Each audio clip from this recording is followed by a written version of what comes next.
Okay, hello everybody, and welcome to this week's Menopause Matters Live. And today we are going to be talking about, or rather, I'm going to be talking about recognizing the symptoms of perimenopause. So I want to talk about perimenopause. It's often misunderstood with regards to what it is, when it starts, when it ends, which symptoms are related to it, and so on. So I thought today I would dig into this topic because I haven't covered it for quite a while. So perimenopause is this transitional period. It's the period that leads up to menopause. And it's the period of time when the body starts to undergo various hormonal changes. And it marks the end of the reproductive years once we hit menopause. And it's characterized by the decline of the production of, namely, progesterone and estrogen and testosterone to a certain extent. And it's a very natural biological process that every woman will go through, but it can have significant physical and emotional effects on women. And understanding and managing those changes can massively impact a woman's experience of this period and help them to transition more comfortably if they understand a little bit more about what's going on. So some key features of perimenopause, as I mentioned, firstly, this primary change during perimenopause is the gradual decline in the production of progesterone and estrogen. But, and I think this is a big but, what a lot of women don't know is that progesterone tends to be the hormone that falls away first. And it's quite a steady decline. It's, each month a little bit less, a little bit less. Whereas with estrogen, we get almost like a last hurrah, and estrogen starts to go a bit crazy. So it's on the decline, but we can have big peaks and troughs of estrogen throughout each cycle. And this is where women start to have more symptoms because the gaps where estrogen is low and progesterone is not there, or estrogen is high and progesterone is not there to buffer it, or estrogen falls off a cliff, is when we start to really notice the symptoms. And it can vary from month to month, depending on whether you ovulate. As you get closer to menopause, ovulation doesn't always happen. We have what we call anovulatory months where we may not have ovulation. If we don't have ovulation, we don't produce the levels of progesterone that are needed. And so therefore, some months are going to be more symptomatic and problematic than others. And that's why women will say, I was okay last month, but this month I feel awful. That can be part of the problem. But it is normal to have months where we don't ovulate, especially in the latter stages of perimenopause, when we are moving towards a point where we don't ovulate at all anymore. And that's obviously when we hit menopause. Menstrual irregularity is a hallmark sign of perimenopause, and irregular menstrual cycles. And that can be anything from changes in the length of your cycle, to the flow, to the frequency. And periods might become longer, so you may have longer bleeding days, or they might become more shorter, they might become scantier. You might get heavier periods, you might get lighter periods, they may be more sporadic. And it can be all of those for the same person. One month is never necessarily the same as another, which can be very confusing, especially when a lot of women have had very regular periods their entire life, and then suddenly they start to go a bit haywire, and it can be off-putting, it can be problematic, especially if it comes alongside all the symptoms that go with it. So that's menstrual irregularity. And then the duration of perimenopause is something that is often not understood in terms of how long does perimenopause last. So it can be anything from a few years up to 12 years for some women. And that just means that the period of change, of fluctuation in the hormones, can go on for quite a long period of time. So for some women, it will be 4 to 5 years. For some, it's much longer. And it officially ends when you have not had a period, a menstrual period, for a consecutive 12 months. So if you've had a full year of no bleeding, that is marked as the transition to menopause. And then at that point, you are classified as being in menopause, or post-menopause, actually, is the correct definition. In terms of the age of onset, again, there's no hard and fast rules. Perimenopause for some can start in their mid-30s. And for others, the most typical is in your early to mid-40s. But it can start later and it can start much earlier. The age of onset and the duration can differ significantly amongst individuals. And there is some truth in the fact that you are more likely to have a similar start and experience of menopause to your mother, but not always. In terms of the diagnosis and management of perimenopause, there is no definitive, God, I can't speak today. Need to put my teeth back in. There's no definitive test for perimenopause, but you may be offered a blood test, especially if you are in the younger kind of age range, early 40s, late 30s, mid 30s, then you may have a blood test. But there's no definitive test that tells us that we are in perimenopause.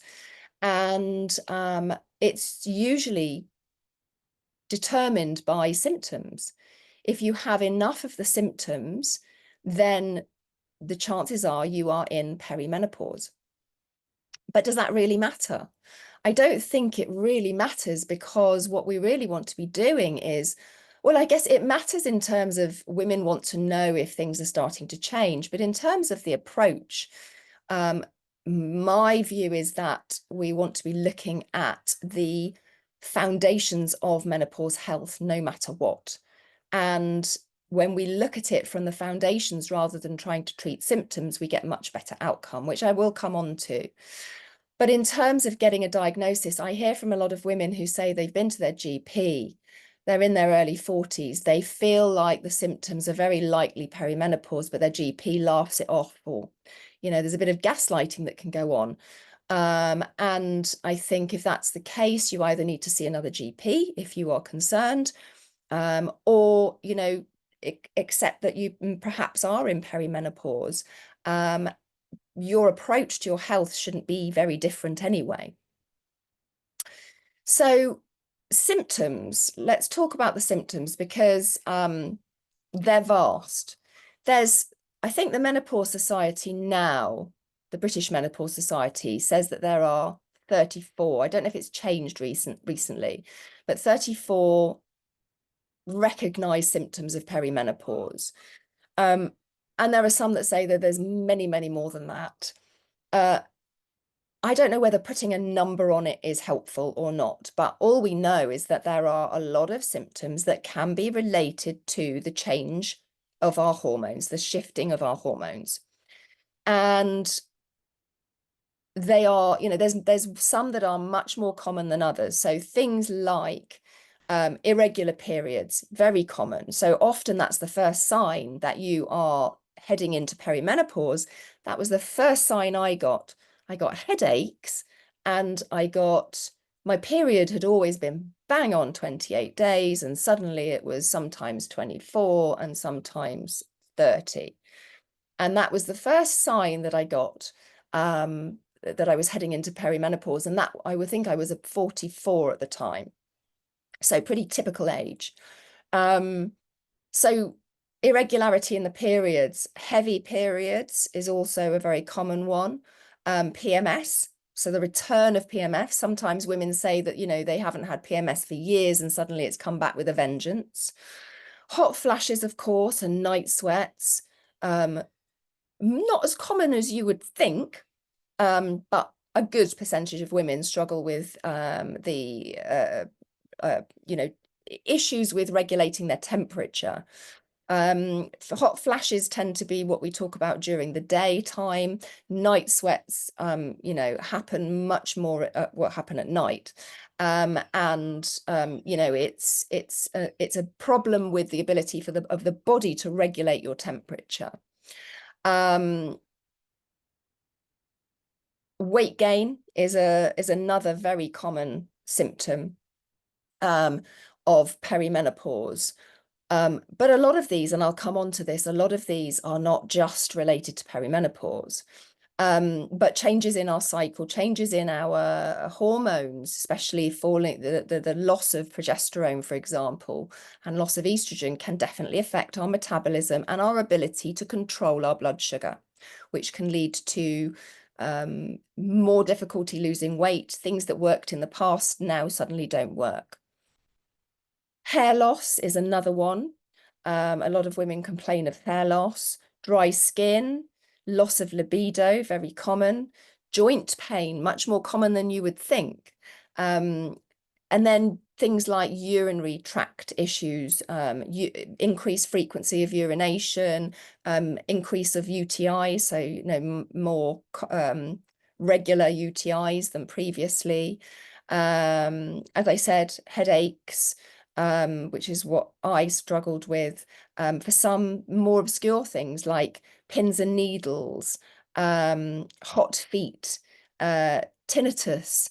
There are many, many, you know, I'm not going to list all the 34, but there's many that can be related to or classified as a perimenopause symptom. But there is also the risk of putting every single symptom that we struggle with in our 40s and 50s down to perimenopause and menopause.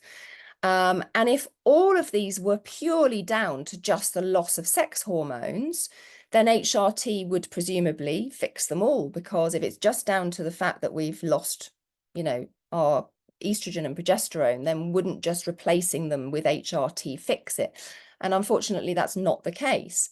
It's far more complex than that. And that's why I don't approach perimenopause or menopause from symptoms. So I don't try and treat symptoms. What we have to do is we have to come at it, no matter what, from the foundations of menopause health. What are they? They are your blood sugar control, so balancing your blood sugar. You'd be amazed at how many symptoms will resolve when we actually take control of balancing our blood sugar. Now, is perimenopause part of the picture? Yes, because our ability, if you remember, I said our ability to control our blood sugar diminishes when we hit perimenopause and our sex hormones start to fluctuate. Our bodies were more capable of controlling blood sugar when we were younger. But the approach has to be balancing our blood sugar and focusing on that big, very critical area of our health. Same goes for gut health. Yes, perimenopause, changing hormones, loss of sex hormones can have a massive impact on our gut. And in fact, some of the symptoms I haven't mentioned are, you know, women saying that they're bloating much more often. They get more heartburn, they're digestive, they're constipated, they don't go to the toilet as regularly. Yes, can all be affected by perimenopause. But the approach has to be dealing with your gut, not just adding in hormones, because that's not going to fix the issue. Your adrenals, your thyroid, your energy production, the ability to produce energy. Stress is the #1 cause, as far as I'm concerned, of exacerbated perimenopause symptoms.